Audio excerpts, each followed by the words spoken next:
But maybe the question I'll put, if you, as you said, nothing. What does it take to be kinder in a space of rising cost of living? Well, I think one of the things about Rainbow Junction that I think is our kinder approach to a food bank is that we don't ask for referrals, we don't ask people to explain why they need food or why they're in the situation that they're in. It's not a completely no questions asked food share where you just come and you can choose what you want.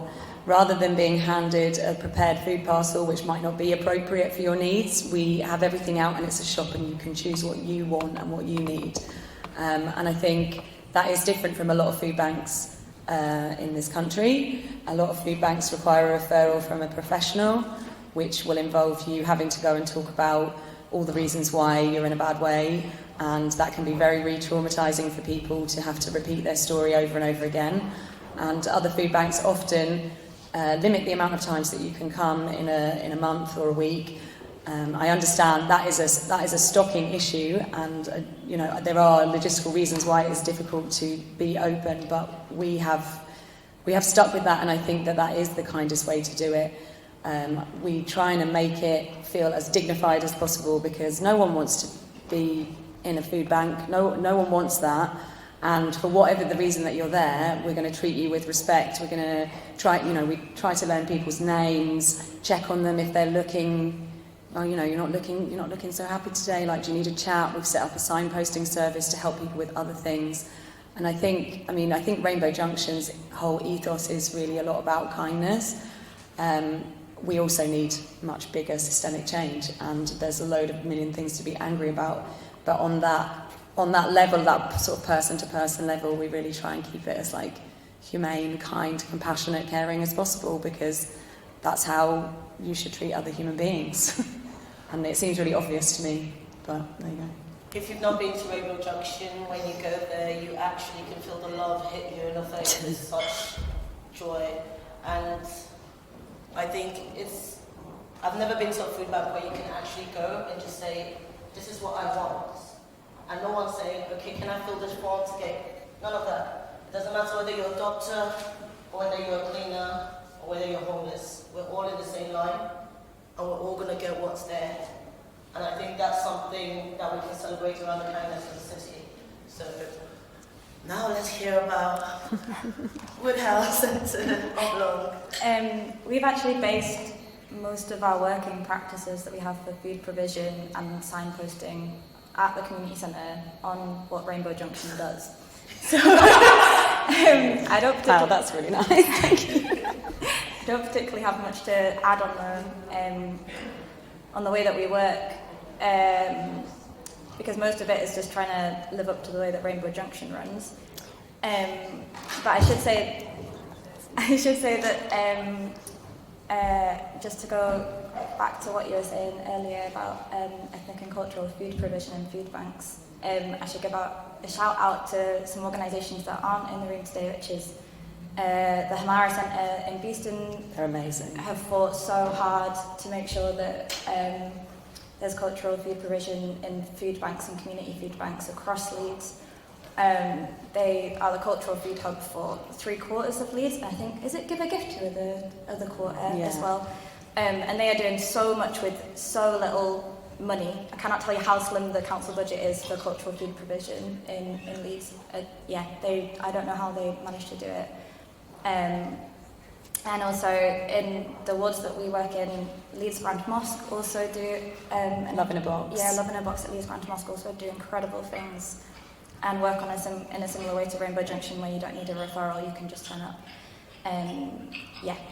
Yeah, I mean, I think that is something about Leeds. I do think it is there are a lot of great organisations working in little areas and working together, and there's a lot of good work being done. The problem is now that the cost of living crisis is so big, and it's right on the back of COVID, that there's just so much need that these small third sector organisations such as Rainbow Junction and Oblong and others are going to struggle to keep up the provision that we have been doing through COVID, because the COVID money has run out and the cost of living crisis is meaning that there are less donations coming in. There's less, like Rainbow Junction also uses a lot of surplus food. There's less surplus food available in the city.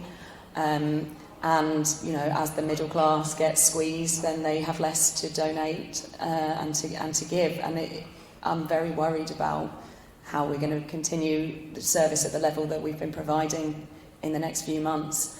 Last Friday we had a record of 108 people coming to the food share, and it was pouring with rain, and the food share is currently still outside. So 108 people fought through the rain and stood in the rain to come and get their food, and that is just, I mean, it's heartbreaking. And I need to make it clear, when you're hearing 108 people, it could be any of us in this room. I really need to paint the picture. It's not what you think it would look like. No, there's working people, there's all different kinds of people come, and actually 108 is just the person that was stood in the queue, but many of them have a family or have several people in their household. I mean, up to like maybe even 10 people in one household. So we're actually serving a lot more people than that. But it is everyone. Everyone is being hit by this. It's really quite unbelievable to be in Britain in 2022 talking about this. Just imagine people don't know what cost of living is. Just imagine.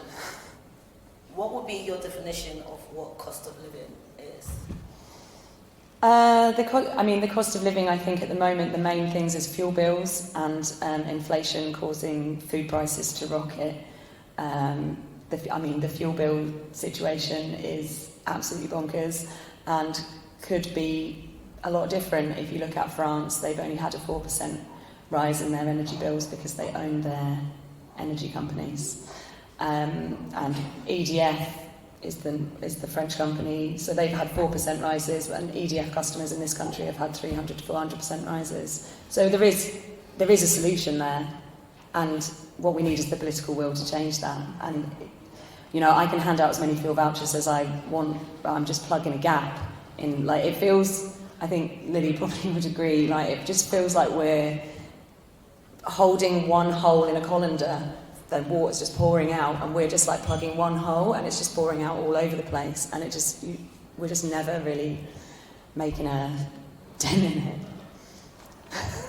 Sorry to be depressing. I think, just to add on another sad note, one of the things that we're really worried about at Woodhouse Community Centre is volunteer capacity.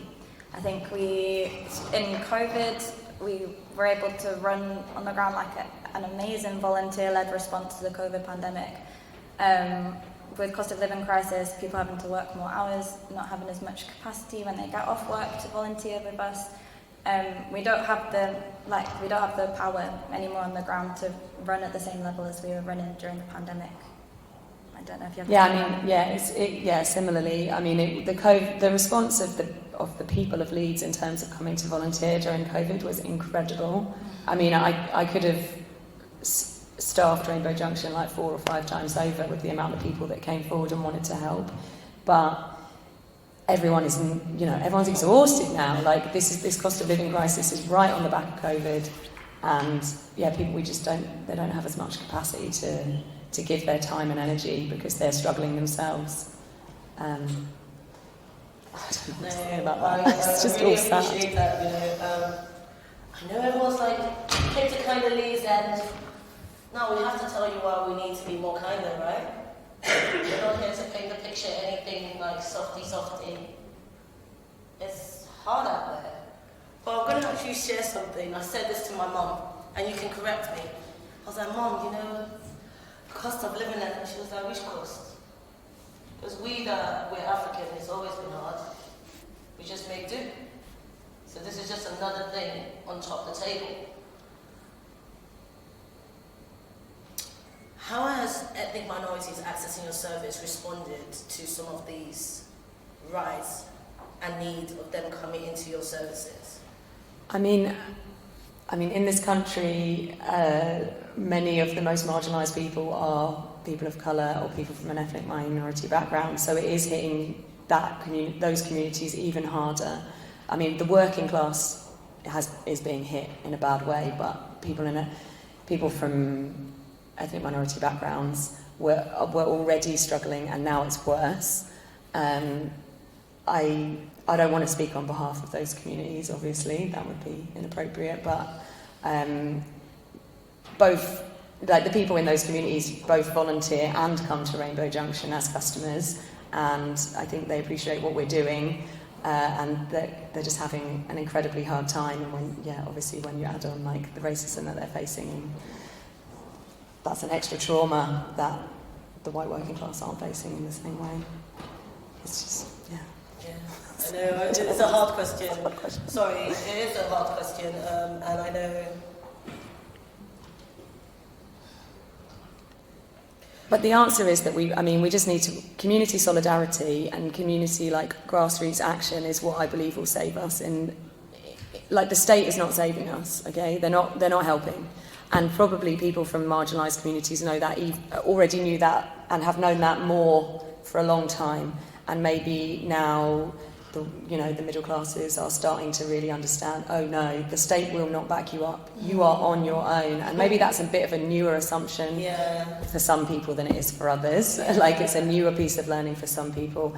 But what I do really, really believe that small community action can make all the difference. Like getting to know your neighbours, the elderly person or the single parent on your street, and like checking in and being like, oh, actually, you know what, I could pick you up something from the shop or drive you to an appointment or help you make a phone call. Those small things that make such a difference to people's lives. And we are all in it together, and if we don't all stand together, then we're all going to sink. No, mentally, for you, the staff, the volunteers, the organisation, how is it going? How are you feeling? Honestly. How do you feel, Lily? Maybe stretched is a generous word to use, I think. At Woodhouse Community Centre, we have 6 members of staff to run an entire community centre. None of us work more than 22 hours a week or are meant to work more than 22 hours a week, but often this means we all work full-time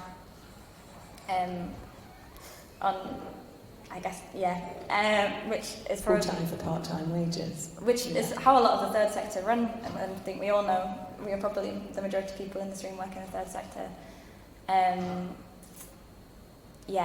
think I don't really have anything to say apart from stretched. Tired, very tired. Everyone's tired. It's been a long 2.5 years, and not saying that it's worse, but dealing on a daily basis, dealing with people in difficult situations and hearing their trauma and not being able to fix it is a big thing on the volunteers. Like they get burnt out, they get tired. I have a lot of incredible, amazing volunteers who just dedicate themselves and run themselves immediately into the ground, trying to do everything for everyone, and we can't fix every problem. There are multiple problems, like almost every day that we're open, that I can't do anything about. I can maybe find you a phone number, I can maybe make you an appointment, I can definitely give you some food, but actually food is like, that's so basic. People need way more than that. They need so much more support, and the lack of mental health services in this city is also quite a problem. We are constantly referring people into services that are also overstretched and understaffed and unable to meet the needs of the people that we're referring them to, but I don't have anywhere else to send them. I'm sorry, I feel like this is all just just a bit like, we can't do anything, we'll do what we can. No, it's fine. Listen, my eyes just watering for watering's sake, it's cool. The reason I'm water because of what she said, like, thank you actually. During lockdown, I was in Rainbow Junction collecting 25 to 50 bags of food during lockdown. Yeah. Every Monday, Thursday and Friday.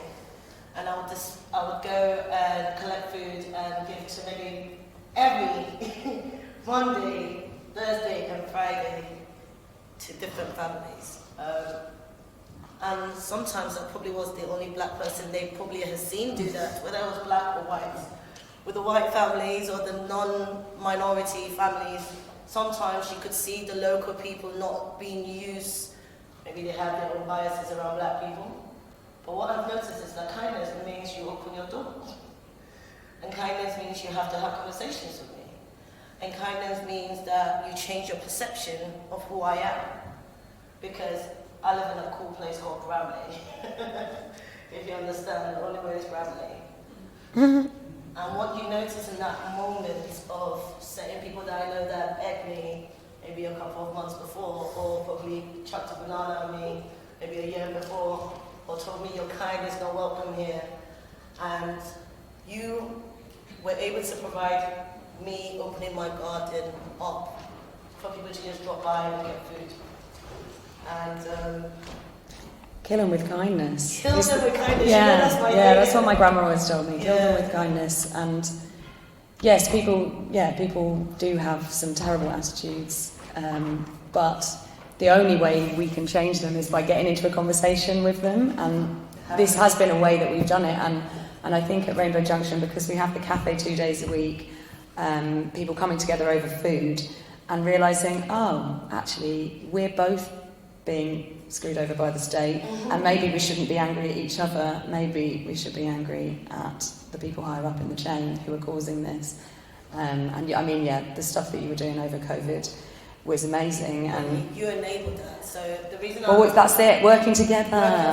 Working together. That. So one of the biggest messages I want everybody to take from this is things are bad. But what we do when things are bad is that we will come together, we can solve a lot of problems, yeah? So...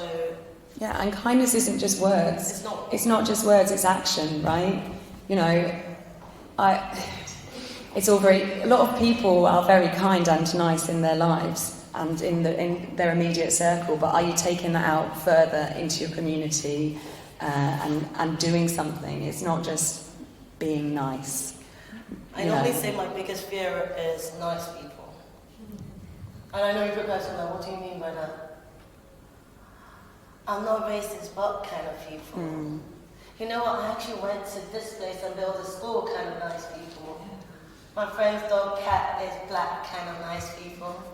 I have no backbone in my body, kind of nice people. And I know people will say, but that's kind of controversial because you're in kindness. But I just want to see what you do kind of people. The kind of speak up when you see the inequalities kind of people.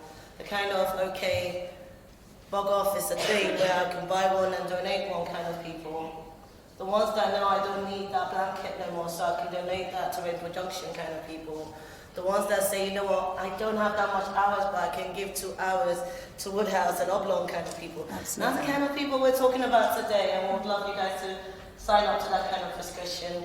Yeah, actions speak louder than words, always. You know, I can sit here and talk about it all day long, but it's about what you're doing. And that's not to guilt people. Like, I know everyone's struggling, but you have to find what you can do, what's in your capacity, what's in your energy, what's in your neighbourhood, what is the thing that you can do. I'm not saying everyone has to go out and deliver 30 parcels a day, like Marvina, or run a community centre. You find what you can do, and be honest with yourself about what that is, but do something rather than nothing, because otherwise we just end up sitting around in our circles, in our echo chambers, and that's what worries me a bit. Like, I know there's loads of great people and who are doing good things, but not everyone is, and we need to reach those people and tell them kindness is action. Go and do something good for your world. Okay, how can we help you guys? Because you've been giving us all this kindness and serving our community, and that's my last bit from you. How can we make a difference for you guys in your services, in your organisation? That's a really big question.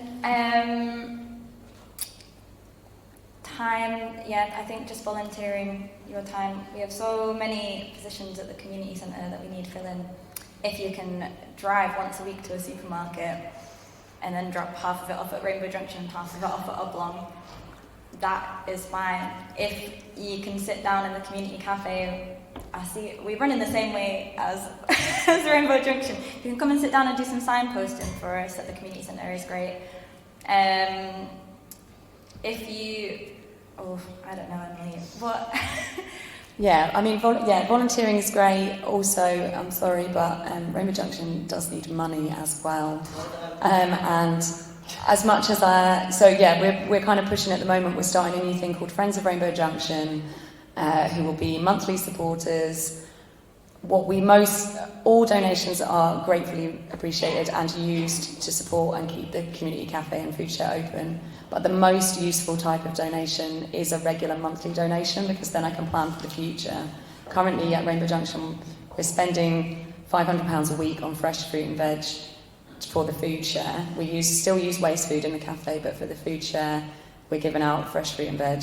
And that bill has gone, it used to be about 250, and inflation has pushed it to 500. So I need to find that money, and I don't know, maybe you have some rich friends that'd like to give me lots of money per month. Does anyone know a Premier League footballer who can sponsor both our community cafes, please? That would be the ideal situation. We talk about it all the time with the volunteers. That's what we need. I have to say massive thank you to these two amazing, not all superheroes have coach, Sometimes you just have a cafe where they feed a lot of people. So I actually want to take a moment to appreciate you for all the work you do. I'm going to do a cheeky little plug. If you're about to go to donate food in any place, think about food that someone else might eat from somewhere other than where you're from. So I will say it again. Instead of donating baked beans, black eyed beans will be great, kidney beans will be alright, you know what I mean? You can buy callaloo in a can. Yes, there's so many things. You can buy some frozen okra that can go into the fridge. We do struggle for those things, and baked beans I've got millions and millions and millions, but I want to be able to serve everyone, so do think about other more unusual foods and things like that, definitely. Get this down, plantain, yam. I can give you a list, but please try and figure it out and be an ally, do something. Can I also say, that it's much better to donate straight to your local food bank rather than putting it in a box at a supermarket, which goes to FareShare, and then food banks often have to pay subscriptions to FareShare to access that food. It's a very messed up food surplus world. Can you see how I'm say that again so the people can hear it again? FareShare, Trussell Trust, you have to pay money if you're a food bank to be able to access that food, even if you're a community group like Rainbow Junction. We're lucky that we had our subscription sponsored by Leeds City Council until March, but come March we're going to have to start paying FareShare. I can't remember what it is, probably upwards of £500 a month to access their food. It's a lot of money. So definitely find out what your local community food bank is and donate straight to them. Don't take it to Trussell Trust. The biggest sponsor of FareShare is the government. So it's really just an extension of the cruel benefit system. That's the last thing I have to say about FareShare. Right, decolonise your economy, that's what I'm going to say about that one. And I want to say thank you to Marvina, because you are an amazing, inspirational person, and I'm so glad to know you. And thank you to the festival for having us on as well. Thank you. Can we give them a round of applause?